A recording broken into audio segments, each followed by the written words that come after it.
Hello, in just a little bit. Thanks for joining us. We have some new folks today, people from New York, upstate New York, from Minnesota. Very cool. Gregory and Lucy again from the Annapolis Valley in Nova Scotia. Thanks for coming out. Thanks for joining us. It's going to be great. Yeah, gloomy in St. Paul, Minnesota. Here it's not gloomy. It's cloudy, a little rainy. It's it's been a tough week. It's been a tough week. It was cold at the beginning of the week. Got down to minus 15, minus 16 on Wednesday. So it was cold. So yeah, it's been a cold week. That kind of brings us into the show a little bit. So hello everyone. Thanks for coming back. We're starting up. This is the Veganic Growers Hour number 5. Here outside right now, it's about 5 degrees. It's raining, 5 degrees, 42 degrees Fahrenheit. It's raining. There's still about 12 inches of snow on the ground. So about 30 centimeters. We're not there yet. We're not planting outside yet, but maybe sometime soon. Interestingly enough, if I went back to our garden plan said that we were supposed to go ahead and plant our first greenhouse greens. Now we have an unheated greenhouse. Our first greenhouse greens, the Monday passed. So what would that have been? The 29th or the 28th? Well, we had 3 nights in a row of minus 12, minus 14, and minus 16. And when I tried to even stick the hoops in the ground to put our low tunnel, I didn't even get it in 4 inches. So it's not time. It is not, the soil cannot be worked. How is that for a segue? So tonight's show is all about, as soon as the soil can be worked, when to plant our first plantings and season extension practices. So we're going to go off. I think, because I got a really good question in regards to this whole show, I think we're going to start with that. So Tracy from Ottawa asked, when a seed pack of, say, kale or radishes says sow in early spring when ground can be worked, what do they mean? Do they mean when, even if the ground is wet and mucky, should I plant, or do I need to wait for the earth to be friable? So when do we plant? So Tracy, I'm going to answer your question. I'm going to kick off the show with that question, and we're starting with, making a note, as soon as the soil can be worked. So how do you know? So the best way that I know how to do, like I was just mentioning, I tried to put my hoop into the bed in the greenhouse, and it didn't even go in further than 4 inches. So obviously the ground is still too cold. Well, outside is going to kind of work the same thing. If I stick my hand into the earth and it's cold, if I stick a shovel into the ground or a spade, a trowel into the ground, and it goes clunk, then I know it's still too cold. When we know that it's time to plant outside is when the top 12 inches of soil is open. It doesn't have to be particularly hot. It just needs to be open 12 inches or 30 centimeters. Now, it's not a big deal if it's colder than that, or if it's not quite open that much, if we go ahead and plant our first seeds. But really soon, when they start developing, when they put up their first shoots and they start developing their root system, those root systems, especially for things like radishes, are going to go really, really deep, really, really quickly. And if they touch that cold, they're going to stop. They're going to become stagnant. So on the very first show, I talked about 3 dates that were super important. The first one being as soon as the soil can be worked. The second one being your last spring frost date. And the third one being your warm and settled date. For me, this one is the most important and also the most interesting. I'm going to give another little story. I've owned 2 farms in my life, this one here in Boileau, Quebec, and one in the high mesas of northern Arizona. It was about 5,750 feet, so about 1,700 meters, I guess. When you think of the word Arizona, or think of the state Arizona, you think hot, dry, lots of sun. We got over 330 days of sunshine, full sunshine every year. Whereas Quebec, you think of cold, wet, rainy, snow. Very, very interesting. the last spring frost date on average was identical. And that's why I kind of chose here eventually. To me, that was super crazy. Like it was the 27th of May in Arizona, and here it's about the 30th of May. So within just a few days, the last spring frost date. However, the as soon as the soil can be worked date here is only about 3 weeks ahead of time, maybe 4 weeks ahead of time, about the 3rd or 4th of May. In Arizona, it was the 3rd or 4th of March. So even though it did freeze and it froze quite often, the temperatures during the day got up to 20, 21, 22 degrees almost every day, the entirety of the spring. So it was open. It was open for certain crops. So as interesting as the last spring frost date is, it tells you less than the as soon as the soil can be worked date. How is another way that you can know? Well, if you have farmer's market close to you that you buy your food from, you will always notice that in a lot of places, especially if you're not market gardeners like we are here at La Ferme de l'Aube, you'll notice that there are things ready that you maybe even haven't seeded yet. And you're wondering, wait a minute, are these in a tunnel? Are these in a greenhouse? And they're saying, no, they're outside. And we're going to tell you those season extension practices that us market gardeners use in a minute. But you're wondering why. So go to your farmer's market, and whenever your farmer's market starts, say it's in June, and you'll see that they already have radishes, and you'll go, okay, wait a minute. So if you don't get to it beforehand, which I'm hoping you will, if you don't, you'll notice that they're as soon as the soil could be work date, well, it was 4 weeks ahead. So it was 4 weeks ahead when some people normally plant. So anyway, just to kind of think about ways to learn. The other good way to know is to ask gardeners in your region, go on Facebook groups with farmers or gardeners in your region and ask when they start. Unfortunately, there's a lot of bad information out there. That's why we're here, to go ahead and myth bust a little bit so that we go ahead and get stuff planted at the right time. So here are, as soon as the soil can be work date, like I said, it's about 4 weeks ahead of time. So if our last frost date is the 30th of May, we're looking about the 3rd of May. That's usually when we plan on our calendar. Now, it doesn't always work that way. Last year, the soil was open a week earlier. Interestingly, I planted everything that I would normally plant a week later on that date, and almost nothing germinated until that date. So maybe I missed something. Maybe it was because the temperatures stayed cold that week. But it's like, once you know that date, that's the date. Maybe you can even squeeze it a few days earlier, but sometimes it's just the date. So what can we plant before? What should we plant before? What should we plant all before the last spring frost? Now, here's a list of all the direct seeded things that we like to plant as soon as the soil can be worked, or maybe 1 week later.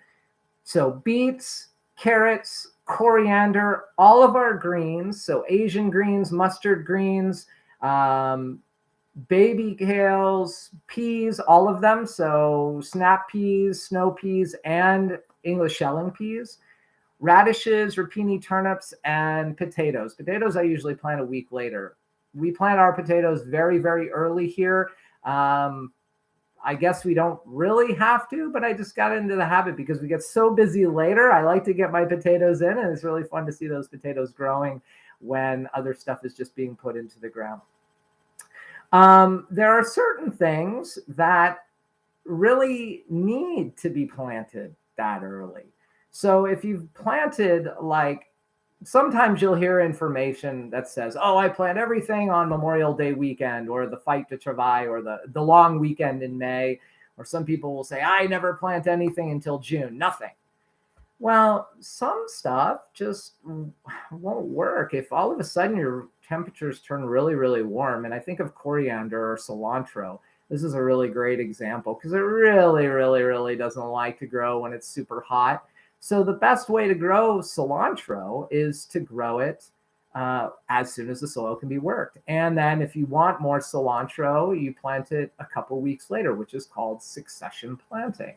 So to wait until the end of May, No, it doesn't always work. Same thing will go with radishes. Sometimes it'll get too warm and radishes will just go up and bolt. Mustard greens are the same way. I've seen this happen with Mizuna. Rapini is another great example. It likes those cooler temperatures. So instead it might just go to flower too fast, and the stem will be small, and you just won't even get that nice broccoli floret that you're looking for in Rapini. So that brings up another question that came that goes right along with this. So we had our last seed festival in Val David on the 17th of 17th. Anyway, a few weeks ago back, 19th of March, not the 17th. And a seed buyer, and I didn't get her name, but she lives in Val David, which is pretty cold for our March, region of Quebec. And she said, I can never get bok choy to make a head. Always goes to flower. What am I doing wrong? Because we had bok choy seeds. And she said, oh, I love bok choy. I want to buy it. But I don't know. I can't ever grow it. Well, bok choy is a very interesting crop because, yeah, it really requires that really cold timing. So it needs those 10, 11, 12 degree nights, even colder, even 4 degree nights. But it doesn't want to be planted and then automatically go to a 15 degree night and a 25 degree day. It just doesn't want that. And so what was happening in her case is that even though she could have worked her soil, worked her plantings in maybe 2 weeks or 3 weeks ahead of time, she would go ahead and plant them on the 15th of June. And it was too late. It would make a small head and then go immediately to flower. So for bok choy, great example of as soon as your soil could be worked, all of our brassicas, all of our first round of brassicas, since we are a market farm, but even if you do like your broccoli or your cabbages a little early, we plant our entire first run of brassicas. So our broccoli, our kohlrabi, our larger kale for large leaf kale. So like curly roja or lacinato kales. Broccoli, I already said broccoli. I like cone cabbage. That's a really nice summer cabbage. Early Jersey Wakefield is a good example of a really nice cone cabbage. A hybrid is Caraflex. That one also does really well. Both of those one of them is an heirloom. The other one you can find organic. Anyway, it's completely up to you, but we would plant all those, including our bok choy, around the 14th of May. So about a week after our soils were open. And this gives the opportunity for all of those very cool, sensitive crops to come to fruition because that's what they like. Now, just a mention about what do I do for the soil for all this because it's still cold. Really the only amendment that we add other than a little bit of wood ash on the beds because our soils tend to be quite acidic is veganic compost. So before we'll plant most things and some stuff, no, whenever we plant carrots, we never put compost. They don't need the extra nitrogen boost. They're fine. But all the brassicas, yes. The beets, yes. All the greens for sure. We'll put a nice layer of compost, and really I'll only put maybe 2.5 centimeters or 1 inch. And what it does, because we have a live compost that we use, a live veggie compost that we make. We have bought some in the past, and it's called live mulch compost, and it's a mixture of chip branch wood and green grass. It's broken down, but it's still quite warm. That's going to provide the heat. That warmth is those microorganisms working to create the nitrogen that once those seeds germinate, they need that little bit of nitrogen boost to get them going before their roots tap into what's beneath them. So really for us, that's really all we use. There's no fertilizer that goes into the fields. We don't put any kind of alfalfa meal or anything like that.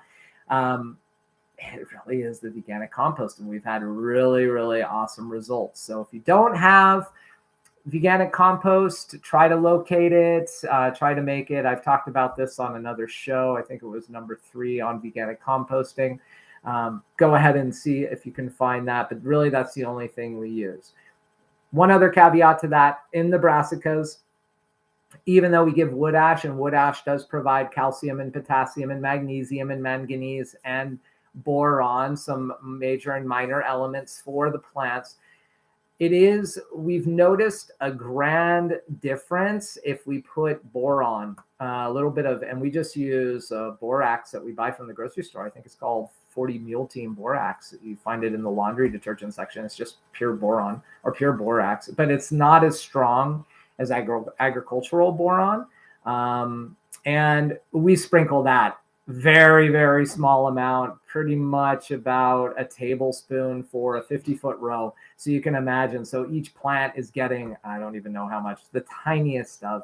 And what it's going to do is that boron is going to agglomerate, I guess is the word, agglomerate to the soil agglomerates. I'm not saying that right, but it's gonna glom onto the soil. And when the roots tap in and when it gets watered, they're going to find that little bit of boron that they need. And what we found over the last few years since we tried this, I think we started in 2018, we're actually able to get nice firm heads of broccoli.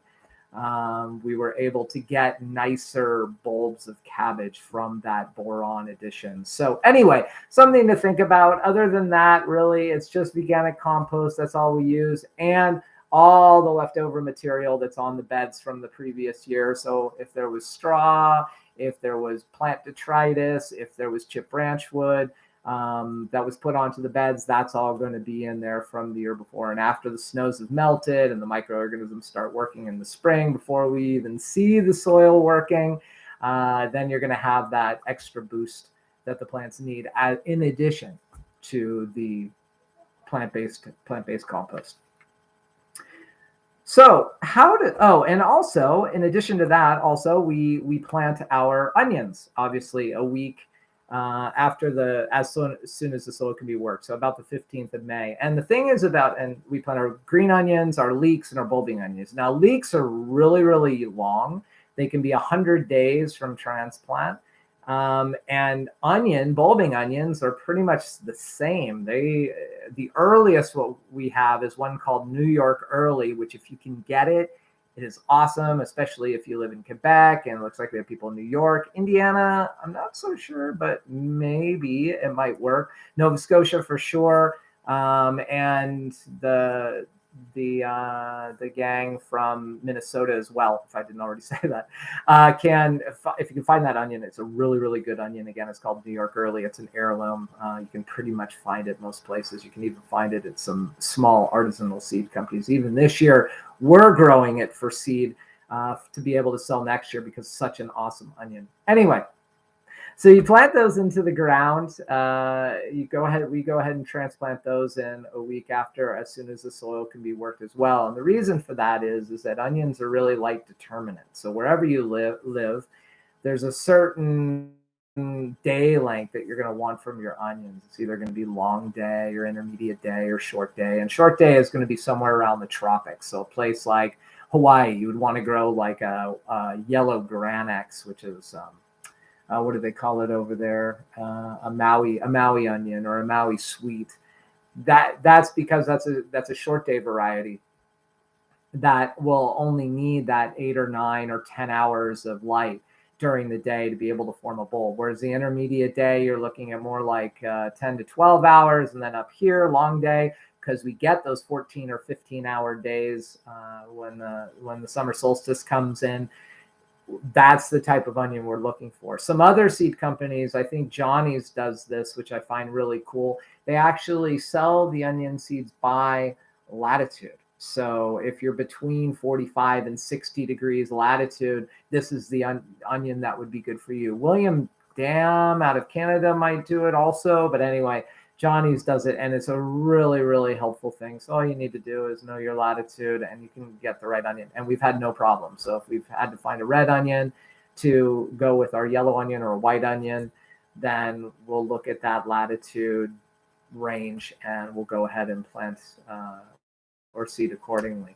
But the point is they need to begin to the ground because they need to be starting to get that light. So it's going to take them. Onions are super fussy once they're transplanted, so they're going to take a couple of weeks before they actually they're going to do anything. But right around the first week of June, second week of June, they start looking like they're going to do something, and that's when the light that's when that sort of sensitivity to light is really gonna matter, because all of a sudden they're gonna get that 15, 16-hour days, and it's the bulb that needs to see it. So we're going to talk about that when we're talking about maintenance of our onions. But if you have onions and you've seeded your onions and you want to plant your onions, again, 1 week after the as soon, I think I already mentioned, oh yeah, potatoes. But the other thing that we grow here, which is really fun, is artichokes.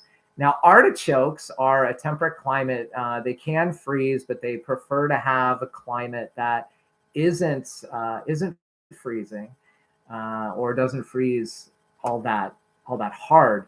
But here you can confuse them. You can trick them. You can trick them with a trick called vernalization, which basically means that once the plant is up, you're actually going to plant them. Well, you're going to put them outside and acclimate them before you plant them when the temperatures are still 3-4 degrees at night, which up here in Quebec is not a problem. And then you're going to plant them even still when it's below 10, because what that does is it tricks the plant into going into that dormancy that they require, because artichokes are a second-year fruiting plant normally.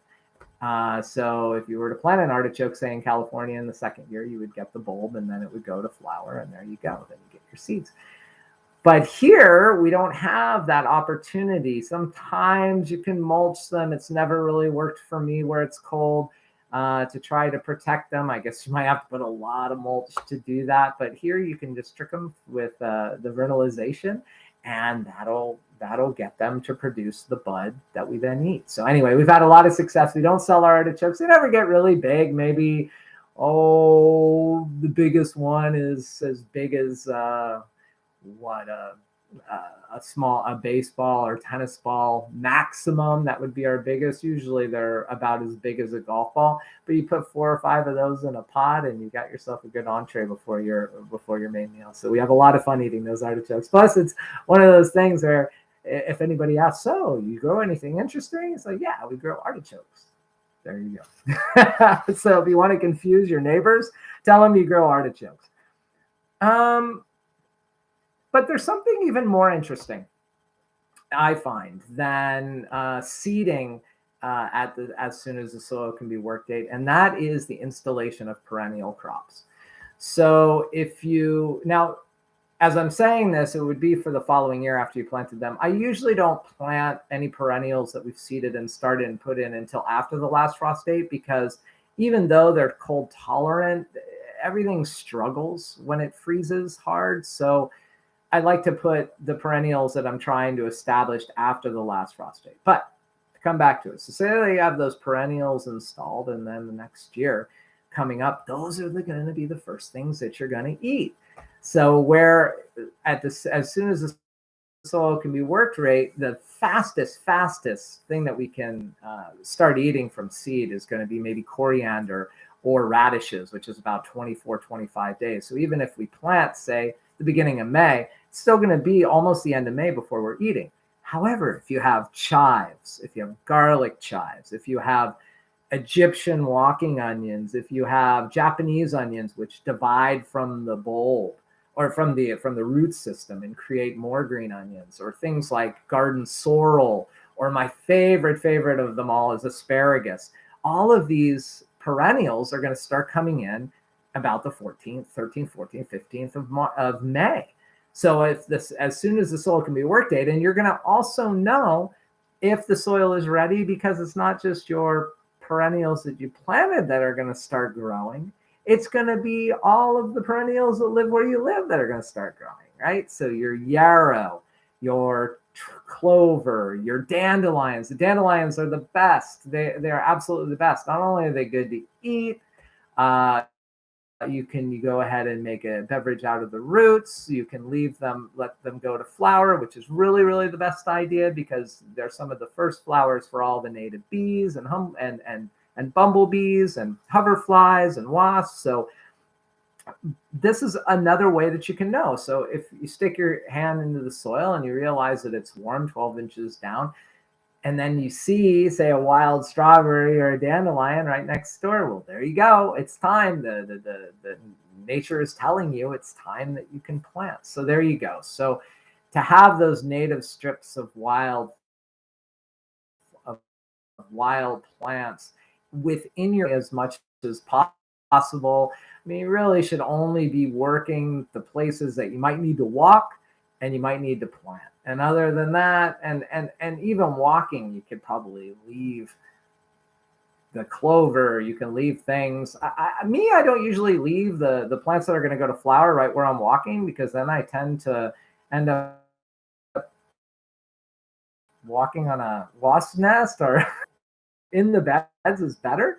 But you can do whatever you want, and that's what's so cool about having a veganic garden or having any kind of growing system, is you just do what it is you want to do.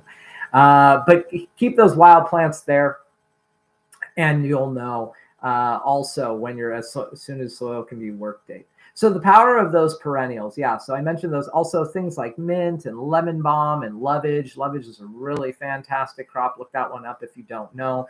Rhubarb, another one. These are fantastic. 3 more that I'm going to mention that I think are extremely important for every garden. Well, 2 for sure. The other one, if you can find them, are comfrey and stinging nettles. Now, stinging nettles pretty much grow better in a sort of just out of the way mulched area that has like some native flora that you may have took out of the garden beds that's over there, or just in a place that's wet, kind of in the shade. Comfrey likes a little bit more sun, but I found that even that does pretty well. Anyway, stinging nettles are fantastic because it's a really, really awesome green in your B vitamins, as well as high in iron. It's really awesome to have in the early spring. I'm sorry, in the middle of spring. So you're talking in May. And comfrey. Comfrey is not really a plant we do much with, other than collect a few seeds after letting it go to flower. And the reason why comfrey is so important is that it is one of the first flowers to come.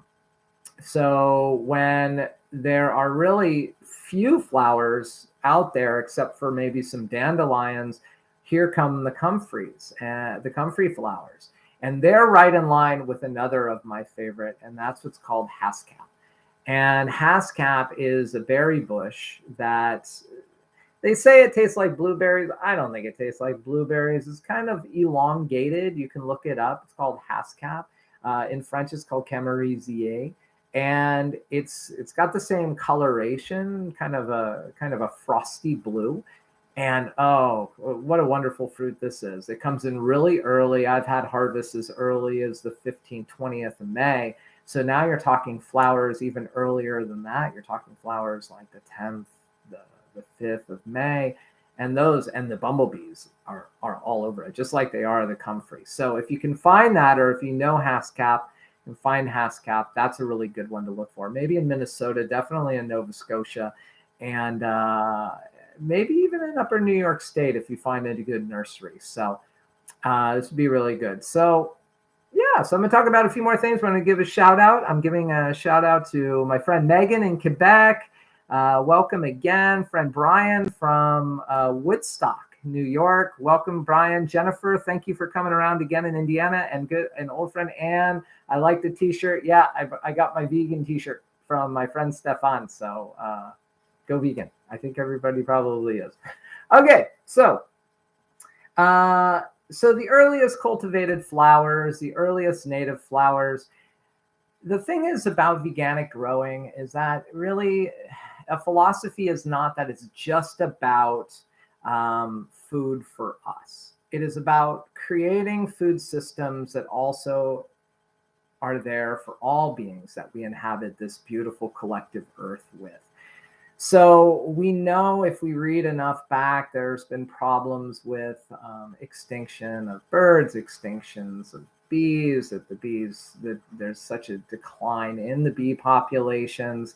And I think that it is important as growers that we give back to that community of insect and bird and mammal beings that have been here since the beginning of time, so much longer we have, that we just really have that obligation to do that in our gardening system. So one thing I mentioned, I think in my introductory video, is that here we cultivate about 20,000 square feet, and we dedicate a little over 4,000 square feet just for all the other beings that live here. So maybe we'll harvest a few seeds, but really what that means is that we're planting flowers, we're planting perennials and annuals, we're planting bushes that are basically there for all other beings to thrive from. So there you go. When you're looking at your gardening systems, and we're going to talk all about this next time, the next show on the 14th of April, we're going to talk all about diversity in your plantings. So make sure you come check that one out. That one's going to be really, really cool also, where we're going to talk about as much diversity as possible, how to create diversity in our spaces. So, but just on that note, going ahead and planting as much as we can for all natural beings, all floral and faunal beings, because the floral beings, it's amazing to me when you let something go wild in your garden space. Like we have mullein that decides that it wants to grow. Well, right next to the mullein, milkweed comes in. And what likes milkweed? Monarch butterflies. And what are monarch butterflies? Well, they're an endangered species, and we track them here in Canada. And every year, and it takes 4 or 5 generations to get down there, but they go and they fly all the way to central Mexico, where they hang out in the cloud forest in the wintertime. And then the generations come back, and they come back up here, and they breed here on our farm. They breed north, where my friend Megan lives in Quebec. So very, very cool. And if we cut down all the milkweed like people do, because they go, oh, it takes up so much space, it's not good. I think even people can eat. I think you can even eat it. I think it tastes like asparagus. So, so there you go. So I think that we need to keep those. We need to keep those wild beings present, and all the floral beatings for all the faunal beatings. There you go. Yeah, so there was something else I wanted to say about that, I think. Now I forgot, but it's okay. So yeah, so all the earliest cultivated flowers that you can find. Oh yeah, so a couple other things that are super interesting. So I spoke about probably the earliest things that you can eat after planting, and that's radishes and cilantro. Great thing is about cilantro and radishes is that when they're done, or if you leave some radishes and definitely some cilantro, because we mostly don't harvest it all, it goes to flower. And cilantro creates this beautiful bouquet of flower. Each plant creates, like, you see how cilantro, as it grows, it kind of creates like a rosette. Well, the flower is almost the same. It's this beautiful white rosette, very, very tiny little flowers. And it is frequented quite heavily by the smallest hoverflies and native bees. So it's so cool. You walk in the coriander and you just kind of brush it, and there are all these little beautiful little native bees that are just buzzing around in there. It's just incredible. The great thing is also about coriander is that you can let it go to seed, and when it's green, you can eat it, you can use it, you can put it in your Indian dishes, you can put it in your Northern African dishes. You can put it really in anything, put it in your salad dressings. Or you can let it dry, and then you have your seed, and then you have your coriander for grinding up for the wintertime for the rest of your meal. So very, very cool. It's like completely a circular plant. Radishes are the same. Radishes, when they go to flower, make these beautiful showy flowers, and those are frequented by the even bigger bees. So the bumblebees really, really like radishes. And I think you can eat the radish pods. I've tried one. I have to say they're quite like a. But again, you can let those pods dry. You can grab the seeds. You can either save those for your planting of next year, or you can germinate them. You can make sprouts out of your radishes. So there you go. So again, full circular deal. Planting for us, planting for all beings, saving the seed, replanting again. Doesn't get more circular than that. That's what I have for as soon as the soil can be worked. Let's see, I'm making a note so I can have the replay at 34 minutes. Great. We're going to continue on to extending the season. So how do we even do this? We have tricks and tactics that we use here as market growers, and it's called extending the season. And there's 3 main ways. And those 3 main ways are greenhouses, caterpillar tunnels, or hoop houses, some people call them that, and low tunnels. And I'm going to discuss all three, and I'm going to tell you the benefits of all. So a greenhouse. So we have one greenhouse. It's 25 feet wide by 50 feet long. It's permanent. I built it myself. I stuck it in the ground as far down as I could go. It's windproof. There's, well, please, knocking on wood, that the winds won't take it out, but so far so good. It's very, very sturdy. This is our permanent extension, but it is an unheated greenhouse. We don't heat the whole thing. When we start, we do use it for starting our seedlings, and I've posted some pictures on my Facebook of our germination chamber. I usually post them in the off weeks, and it's kind of called Vegan Homestead in Action. What I'm trying to do is kind of show you the season for us as it goes. Whereas, just to be clear, the pictures that I show when I'm putting them on the event, those are pictures probably from last year or even from 2020. So that's not current time. But when I post on my Facebook, if you are my friend on Facebook, or if you're not, become my friend on Facebook, and then you'll see it. It says Vegan Homestead in Action. And those are my pictures in current time from the last couple of weeks, exactly what's happening on our homestead as we go forward. So anyway, there you go. So it's clear. The germination chamber sits in the greenhouse. We germinate our seeds in there. We've only done one tray of lettuce, onions, green onions, leeks, and artichokes. But then when it comes out, it goes on to a table. And the first table that we have is a sand table. It has kind of a heated cord that's attached to a thermostat that's determined by a probe that says what the temperature is, and then it clicks itself on and off. And that sits in sand, and that's where those seedlings go for, well, they've been there for about 2 weeks since they germinated. And soon they're going to come off to a second set of tables. And the second set of tables is going to have a kind of a radiated heat blower underneath. It's just a small heater called a Dr. Heater greenhouse heater. It goes underneath. The sides of the tables are skirted with plastic, and then the whole thing is covered with plastic and then row cover, just like the sand table is covered with row covers. And the reason why you do that is because what we're trying to do is we're trying to trap all that heat. The heat is coming up from the bottom. So if you've ever had problems with your seedlings, if you try to give heat from the top, say from a lighting system, and you're having trouble with them being leggy or getting too warm, the secret is bottom heat. It's always bottom heat. I don't really care about bottom watering. Some people are all about that. Me, doesn't matter. You can water from the top, but it's all about bottom heat. So as long as the heat is generating up from the top, then what's going to happen is even if the seedling top gets cold, the root system is going to stay warm. As conversely, if you have a light on top, or you have a lot of your heat coming from on top, and in situations where people are heating their entire greenhouses, what happens? The heat rises. So there's going to be more heat on the top than there's going to be more than underneath. So if you have that situation, probably maybe what's going to happen is your root system of your little seedlings may not be quite as strong. There you go. A little bit on that. So anyway, but what does that have to do with planting? So we have 2 permanent tables for our seedlings, and those never come out. But then we have 4 other 40-foot beds that are in there where we do have some tables to go ahead and move our plants over to acclimate, to get them to a colder temperature before they go outside. But then all those tables come out, and then we have 4 open beds that we can plant. And the very first one that we plant is our greens, and we're gonna plant. Now we were supposed to, and I mentioned this just as the show started, we were supposed to plant that this past Monday, but because we had temperatures so cold, -16 on Tuesday night, the ground is still too frozen, so it's not ready to be worked.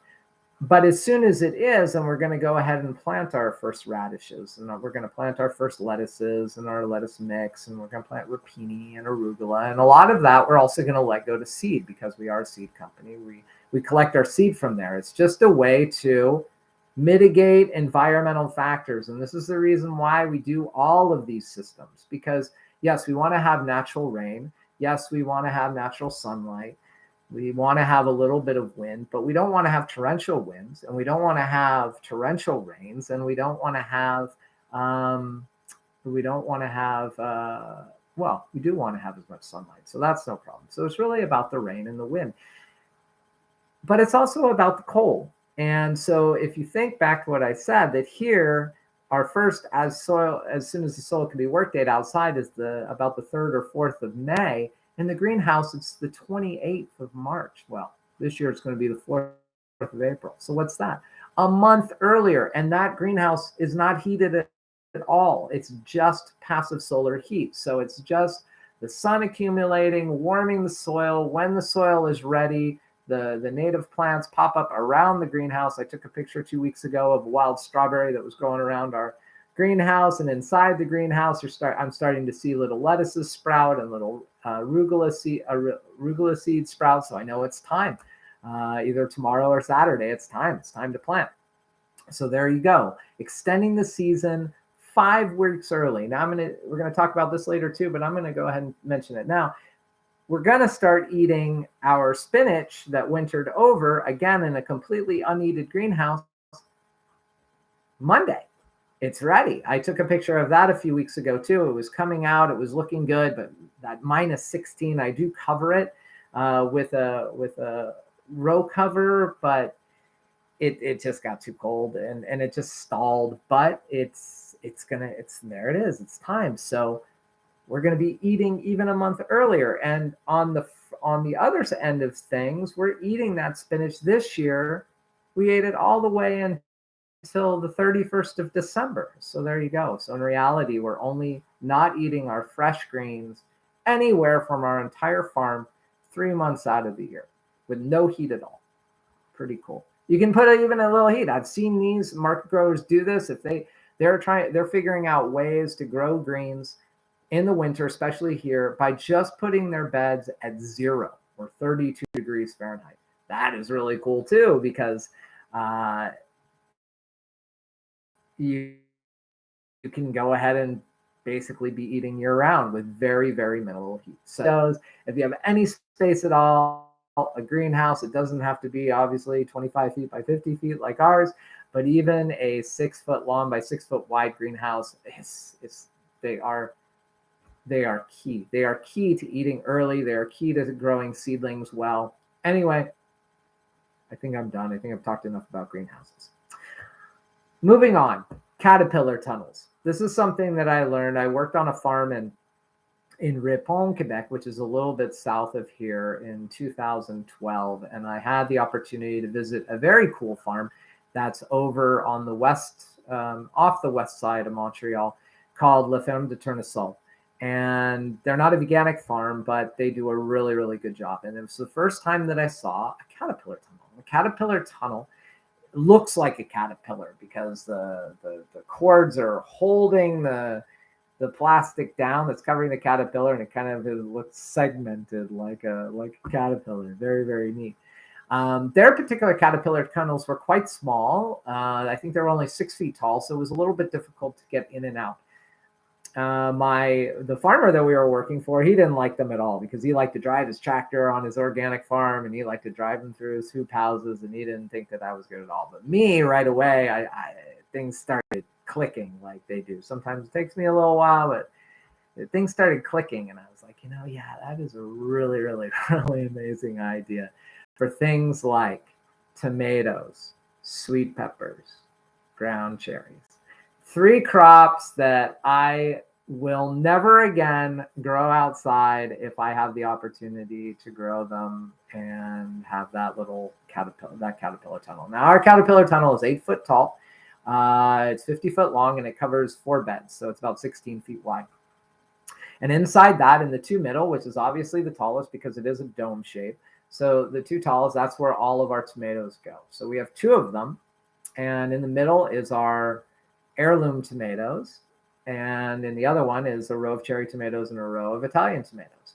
Then on the outside of one is 2 rows of 1 row and 1 row of sweet peppers, and on the other one we actually do grow a row of eggplants in there because they seem to like it. Okay, and ground cherries. And the ground cherries are a sweet little fruit that I'm going to talk about in a few more shows from now. But if you don't know those already, they're in your seed catalog, especially if you order from High Mowing or Johnny's or William Dam. They're called, I think they are called ground cherries. And or husk cherry, I guess is another way. But they're a golden sweet fruit. When they're ripe, they taste almost tropical. They're amazing. We dry them like raisins. Anyway, I'm going to pitch them later in the show, and then I'm going to pitch them later after that when we're talking about preservation of our crops. So, but to go on, so tomatoes here in Quebec, we can have these massive rainstorms that come in. It can get really, really dry also, but we can have just days of rain, and tomatoes just get hammered. They can ripen okay, and anybody that's grown tomatoes out here, you can grow them, but the plants are going to suffer. The plants are going to get wilt or bacterial rot at the before the time is up. And if you get rain at the wrong time, tomatoes will crack. The caterpillar tunnels mitigate the rain. We irrigate with drip tape that goes into the tunnels, and they are fully openable. And they can go ahead and have those tomatoes so that they don't crack. Because tomatoes crack because they get too much water at the wrong time. So when they start blushing, and again, we're going to talk about this later, but I love tomatoes, so I'm just going to mention it now. When tomatoes start blushing, they really don't want any water at all, zero. And there's two reasons for that. One, they'll crack if they get too much water. Two, they're going to taste watery if they get too much water. So the best thing to do is to keep them dry. And the best solution that I found for this is a caterpillar tunnel. Now, whereas a greenhouse is probably best to go through kind of a greenhouse company where you can buy the metal kit and you can build it. You can build it out of wood if you have those skills, but I wouldn't build it out of like PVC, or I wouldn't build it cheaper than that because you want it to be able to withstand the rain. The caterpillar tunnel, I've seen really, really amazing designs made out of PVC tubing, kind of the same tubing that you would find. No, that would be PEX, but tubing that you would use to do plumbing, PVC. And you can bend it. It's very easily bent. You can make a hip joint connector either out of wood or out of PVC also. It's not complicated. There are literally hundreds of different designs on YouTube that you can search. If you look for small greenhouse or even caterpillar tunnel, it'll show you. So these are awesome. I would just say that you would need to make sure that it doesn't, that you do build it sturdy enough so if the winds do come in, it won't blow away. They can be. Ours I bought it was metal tubing, and we put them together. But the great thing about these is we have a situation where we can move them. So we can work that rotation. It's not 100% necessary to have rotations in your gardens, but if you do like rotations and you do want to, I like to rotate all of my Solanaceae because I just think that the nematodes that like Solanaceae, they would like to mix up with something else. Blights and diseases, and we're going to talk about this later too. Those are always going to be there no matter what, but I like to rotate out the Solanaceae. However, you don't need to because they are theoretically a perennial crop. In places where it doesn't freeze, tomatoes can live for 7, 8, 9, 10 years and become huge bushes. So anyway, caterpillar tunnels, they can be moved. You can mitigate environmental factors, especially rain and wind. But they do open, so you can adjust the temperature. I actually decided, because what I noticed is that dragonflies would like to go in there, hummingbirds would like to go in there, and sometimes they get stuck, and I didn't like that. So I actually created trap doors in the top of the caterpillar tunnel so they could go in and out. So because it's not fair to them. They go in there because there's little flies that they want to eat, or they want to go and pollinate the flowers, they want to grab pollen from the flowers. But I didn't want to see them trapped, so I made trap doors for them, and they now they've learned to kind of fly in and out. Not all the time. Sometimes I still have to grab them and put them outside. But grabbing a little hummingbird and putting them outside is quite cool. So anyway, my favorite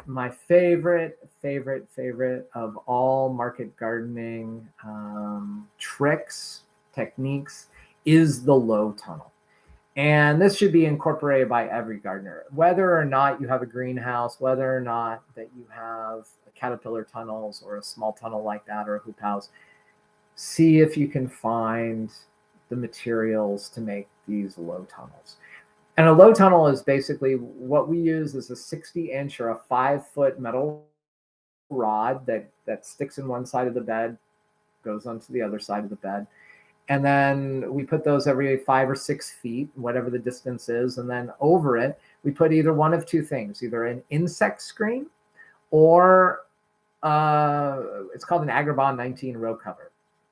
Now, the difference. An Agribon 19 row cover is about 75 to 80% light transmission. And so what it's going to do is it's going to keep the plants that are in there more humid and more warm. The rain will come in, but if it's just a light drizzle, it won't. So that's a drawback to what's called a row cover. But what these are really, really excellent for are for your crops that are in the Cucurbitaceae family. So all your cucumbers, winter squashes, your summer squashes, your melons that really, really want that nice, warm, humid environment.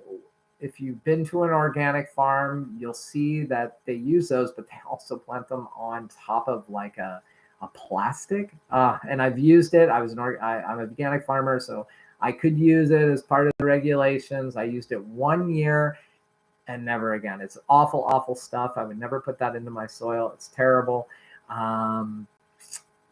But what I found is that if you don't use something to keep the ground warmer and the plants warmer, the plants struggle until it gets really, really warm, until the temperatures still eclipse 17, 18 degrees Celsius a night, which here, sometimes it doesn't get there that fast. Sometimes it takes until August, and you want to get those heat-loving crops moving. So by putting the row cover on top, by putting that row cover on the Cucurbitaceae family, what you're going to do is you're going to build that humidity, build that heat, but you're also going to block out one of the biggest pests at all. I'm not even going to call it pests. From now on, we're just going to call them insects. One of the biggest problem insects that we have, and that is the cucumber beetle. It could be called the striped cucumber beetle or the spotted cucumber beetle. And these guys are tenacious, and they're everywhere, everywhere, pretty much in every state and every province. And they love all the Cucurbitaceae family. Now, usually by about July, they kind of dissipate, or they kind of find a fallen fruit, and they sit and deal with that, hang out with that. But come around June, mid-June, end of June, they are there, and they're on your plants, and they will eat the flowers away. They will start eating the plants away. Their little larvae can defoliate a plant in a matter of days. So what the row cover does is it confuses them into not believing that they're there. And if you leave the cover on until there's quite a few flowers, because obviously when they're flowering, you want to open up the row covers, you want the pollinators to come in. But if you wait, then those cucumber beetles are going to they're going to smell, they're going to sense, however they do. I'm sure they sense it. And they're going to sense that the plants are there, but then they're not going to stay because they can't get to them. So they're just going to take off. And they're going to go find another place because they're ready. They're migrating up. They're looking for a place to go and have their lives, and that's that. So that's a benefit of using row cover. Now, how does it benefit as soon as the soil can be worked? Well, the insect screens and the row covers, if all of a sudden the nights drop cold, you can put a row cover over your brassicas. You can put row covers over your potatoes. You can put those row covers over your greens. So it'll help you block maybe that all of a sudden cold temperature that freaks us out. Last year, all of a sudden at the end of May, we had a -5, and we had to cover everything. We just ran out and covered everything. It was amazing.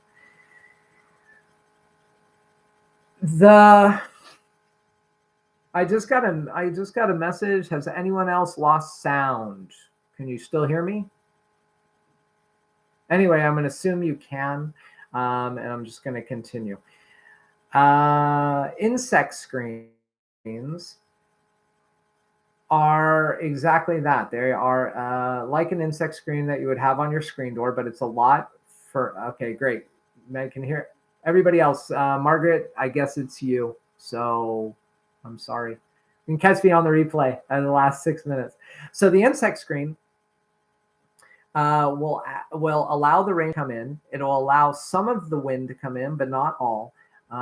But what it does, and what I really, really noticed that was really, really interesting, is that it traps the humidity for the plants.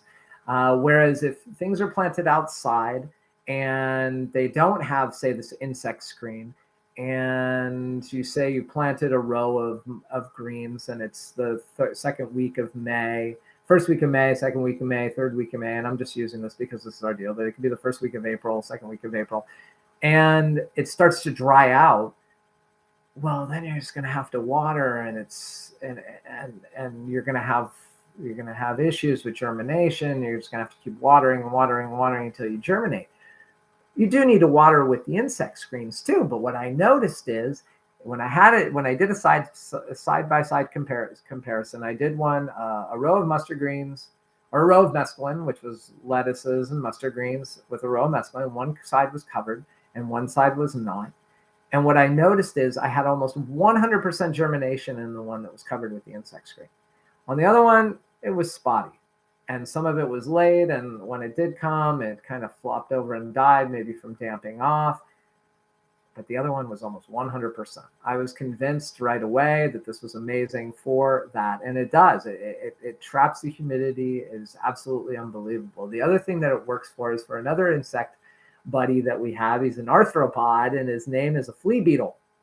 And the flea beetle loves all of our early spicy greens. So it loves our radishes, it loves our arugula, it loves all of our brassica families, and it'll make basically little bullet shot holes in it. And if it gets into your greens, then it's going to make them, you can still eat them, but if you decide to cut them and put them into your fridge and eat them in a couple of days, they might have gotten yellow, and it might be good because of that, the way that they've damaged the growing tissue of those leaves.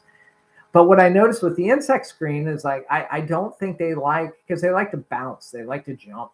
And I think when they hit the top, they don't like that. So I think they burrow underneath and they go out and they go find something else. They like. Here, they really, really like plantain. Plantain is another wild plant that we have, and pretty much wherever there's plantain, you're going to have flea beetles. So we use plantain as a trap crop, and we're going to talk about that in another show too. So there you go. The three things: greenhouse. If you can't do it, find a caterpillar tunnel. If you can't do it, definitely look for the low tunnel. It's just they're metal hoops spaced about 5 or 6 feet apart, with a row cover for your heat-loving crops, or to block the freeze, or to plant things in before the freeze, and the insect screen. Another thing I'm going to mention about the insect screen, we have another insect buddy who is the cabbage moth. Cabbage moth, it loves all of our brassica family crops. Will do such a number, and it's not even the cabbage moth itself. She'll go in, she'll lay about a half a dozen to a dozen eggs per plant. And those little larvae the ones that do survive, will come out and they'll just eat the middle of the plant. So if you have a broccoli and all of a sudden you have this beautiful broccoli plant with leaves, it'll just eat out the middle of the plant.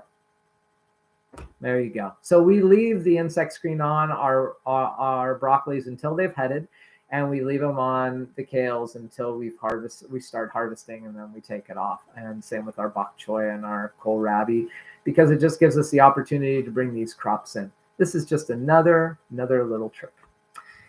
So there you go. So I think I even have one more question that maybe I can answer. Yeah, so this is from Matt, and this is going to be a myth-busting question. I may go over about a minute. I read that it is not a good idea to put kale or other brassicas close to nightshades, tomatoes, peppers, eggplants, potatoes. The acidic soil these plants thrive in can cause problems for brassicas. True or false? Not true. Anyway, like I said, there's always a lot of bad information out there. Both brassicas and solanaceae like 6, which is an acid soil, slightly acid, to 7, which is neutral. Putting them next to each other, it's not really going to do any difference. Not really, as long as you're always understanding that every specific crop wants to have, every single variety wants to have its distance. So its distance, if a distance for a broccoli is 14 inches, or what's that, about 40 centimeters, and you have a cherry tomato plant that wants the same distance, they just have to be that far apart. There you go. So just put your tomato plant, because it's going to get quite tall, put it on the north, put your brassica on the south, and then you really could pretty much plant anything close to anything if this is what you want to do. So there you go. That's the show for tonight. Wow, this one went fast, I found. Thank you, Jeannie, coming around again. Thank you, Fireweed, for coming around again. Nancy Love, we are located in Boileau, Quebec. You can catch this all on the replay. The replay I will post tomorrow morning on my Facebook. You can go ahead and watch it from there. I have notes that says when everything started and stopped. That just ended at 58 minutes.